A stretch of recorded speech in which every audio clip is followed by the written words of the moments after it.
पर Chaudhary pink city senior secondary school सब रामपुरा माचवा में पहुंच चुके हैं और आज यहाँ एक शिविर मतलब कैंप शिविर का आयोजन किया जिसमें 10 से लेकर 16 वर्ष के बच्चों का टीकाकरण किया गया है। तो उसके संदर्भ में एएनएम हमारे साथ हैं, उनसे बात करना चाहेंगे। सुनीता जी इस समय हमारे साथ लाइव जुड़ चुके हैं, उनसे बात करना चाहेंगे। सुनीता जी, सबसे पहले तो चौधरी पिंक सिटी में आपका स्वागत है। Thank you sir. आज आपने टीकाकरण किया, किस चीज़ का टीकाकरण किया, थोड़ा ये बताएं। सर, ये टीडी वैक्सीन है जी, जो बच्चों में टिटनस और डिप्थीरिया नाम की 2 बीमारियां होती है जो आम आजकल बच्चों में होती रहती है। तो 10 और 16 साल के बच्चों के जब ये वैक्सीन लग जाएगी तो ये बीमारी नहीं होगी। टिटनस होता है जो धूल मिट्टी कण इनमें अपन के चोट लग जाती है, उससे टिटनस हो जाता है। और डिप्थीरिया होती है जो गले का रोग होता है जिसको हम आम भाषा में गलघोटू बोलते हैं। इसमें एक परत बन जाती है गले में, बच्चे को खांसी आती है, हल्का बुखार आता है और लास्ट में भयंकर भी हो सकता है।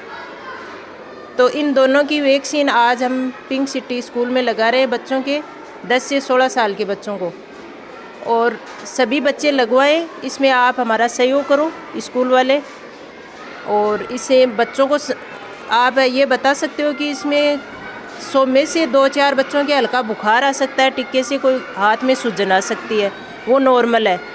आप नॉर्मल पैरासीटामोल ले लेना, उससे कोई दिक्कत नहीं होगी।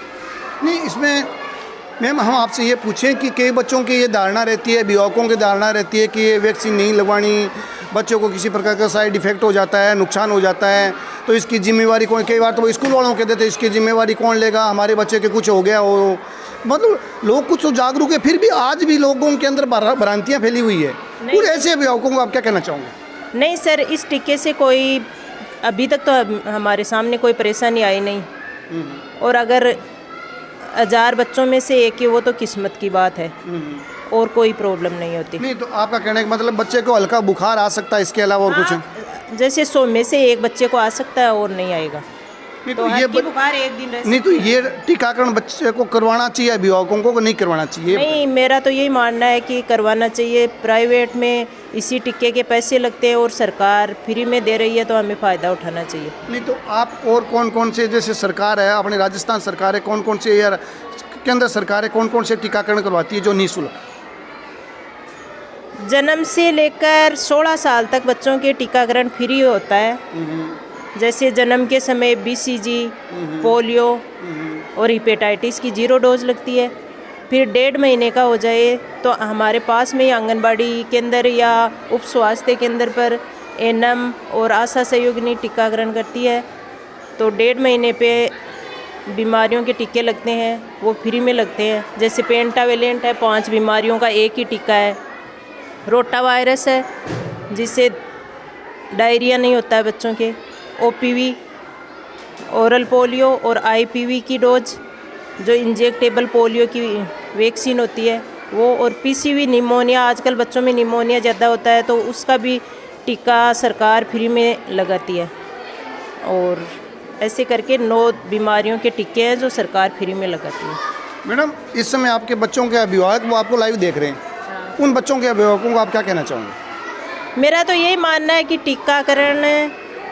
पूर्ण टीकाकरण अपने बच्चों को करवाएं और बीमारियों से सुरक्षा करें। पूर्ण टीकाकरण का सरकार कोई पैसा नहीं लेती है।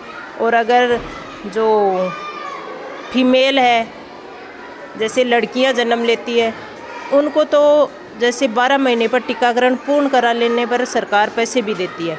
अगर आपकी सरकारी हॉस्पिटल में डिलीवरी हुई है तो 12 महीने पर पूर्ण टीकाकरण करने के बाद पैसे मिलते हैं, और पैसों के साथ बीमारी से भी सुरक्षा मिलती है, दोनों फ़ायदे हैं। और वही टीके आप प्राइवेट में लगवाते हो तो उन्हीं टीकों के प्राइवेट हॉस्पिटल वाले खूब पैसे लेते हैं, और सरकार फ्री में दे रही है तो हमें वो सरकार का वो फ़ायदा उठाना चाहिए। मैम, अपना परिचय एक बार आप और दे दें। मैं यहाँ सब रामपुरा सब सेंटर पर एएनएम हूँ। मैम का ये कहना है कि सरकार जो सुविधाएं दे रही है, निःशुल्क सुविधाएं दे रही है, कई सुविधाओं के साथ पैसे भी दे रही है, तो उन सुविधाओं का फ़ायदा उठाना चाहिए। इसी प्रकार देखते रहिए न्यूज़ 18 राजस्थान। कैमरा जर्नलिस्ट के साथ जयपुर से बजरंग सिंह शेखावत।